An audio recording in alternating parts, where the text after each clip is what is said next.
And 25 May elections, ये सब आपके साथ में हम अभी शेयर कर रहे हैं ताकि आपको लिखने में, रिपोर्ट करने में इसको आसानी हो। Coming to the general elections to the Lok Sabha, जो विश्व का सबसे बड़ा लोकतांत्रिक त्योहार है, सबसे बड़ा लोकतांत्रिक त्योहार, biggest, 543 parliamentary constituencies, of which 84 are reserved for एससीज and 47 are reserved for STs।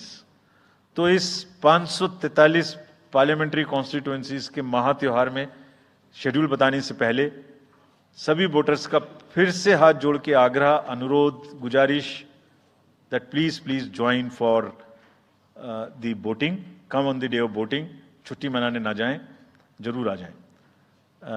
Schedule of the Lok Sabha poll, phase 1, we'll do it in 7 phases, as was done last time. 7 phases. Phase 1 will start from 20th March notification, 5 days from now. And last date of withdrawal would be 30th March and date of poll would be 19th of April. इसमें phase 1 का schedule एक दिन से हमें 2 बार करना पड़ रहा है, फिर बिहार के लिए वहां एक फेस्टिवल है, तो नोटिफिकेशन की डेट सेम है, लेकिन बस लास्ट डेट ऑफ विड्रॉल हमें 30 मार्च की जगह 2 अप्रैल सिर्फ बिहार की फर्स्ट फेज के लिए करनी पड़ रही है, क्योंकि वहां त्योहार है। और 19 अप्रैल को यहां वोटिंग होगी और पूरी कंट्री में 4 जून को काउंटिंग होगी। So phase 1 this will look like this. ये मैप भी हम आपको प्रोवाइड कर देंगे। अभी ये जो येलो पोर्शन है ये ऐसा दिखाई देगा। तो इसमें जो फेज 1 का जो मैप है, इसमें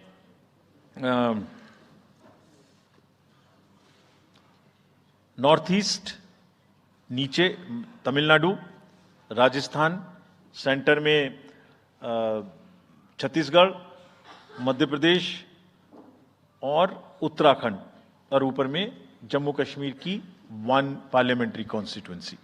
ये येलो फर्स्ट फेज का आपके सामने में मैप है।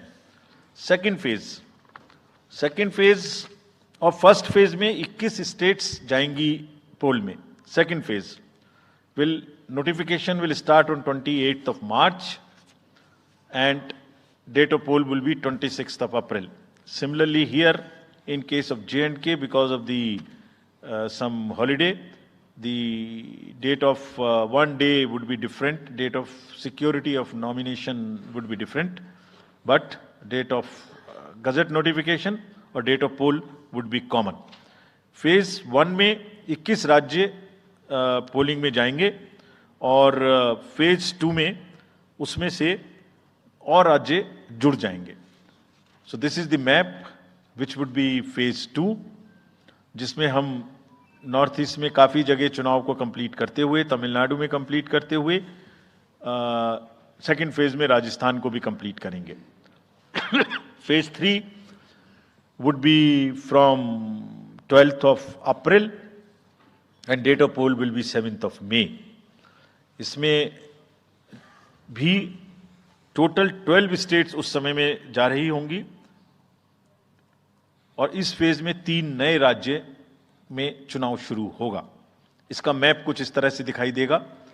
राजस्थान हम कवर कर चुके होंगे, तमिलनाडु कवर कर चुके होंगे, केरला कवर कर चुके होंगे, गुजरात इसमें कवर कर लेंगे, नॉर्थ ईस्ट पूरा कवर कर चुके होंगे और हम नए राज्यों को मिला के 3 इसमें नए राज्य भी जुड़ेंगे। फोर्थ फेज में 18 अप्रैल को गजट नोटिफिकेशन होगा और date of polling would be 13th of May। Date of counting in the entire country would be 4th of June for all by-elections, for the assembly elections, for the parliamentary elections। इसका map कुछ इस तरह का दिखाई देगा। इस समय तक हम इसमें Telangana, Andhra, Orissa would start and by that time other than that entire South India would be complete, entire Western India would be complete, North East would be complete। और फिफ्थ फेज 26 अप्रैल से शुरू होगी और 20 मई तक चलेगी। 20 मई तक डेट ऑफ पोल होगी, बीच में नॉमिनेशन, स्क्रूटनी और विड्रॉल की डेट्स रहेंगी. Counting of course is 4th of June. It will look like this, which is in front of you. And phase 5 में 49 constituencies will be going to the poll. Phase 6th में 57 constituencies will go to the poll, starting from the Gazette notification on 29th of April and finishing on 25th of May 2024. इसका map कुछ इस तरह का दिखाई देगा कि mostly UP, Bihar, Bengal, Orissa और साथ में कुछ नॉर्थ का पोर्शन चालू रहेगा. Last phase, 7th phase, notification will be on 7th of May and polling on 1st of June. तो last polling would be on 1st of June and counting on 4th. and इस phase में पूरा पंजाब, हरियाणा भी शामिल रहेगा, Bengal, Bihar, Orissa. This is how the map will look. Yellow denotes the first phase and accordingly the legends are given. We will share this map also with you, ताकि आप इसे अपने साथ रख सकें, इसके हिसाब से देख सकें. ये भी कोशिश की है हमने, और अगर पूरी फेज वाइज हम पिक्चर दें, ये भी एक अच्छी स्नैपशॉट है जिसमें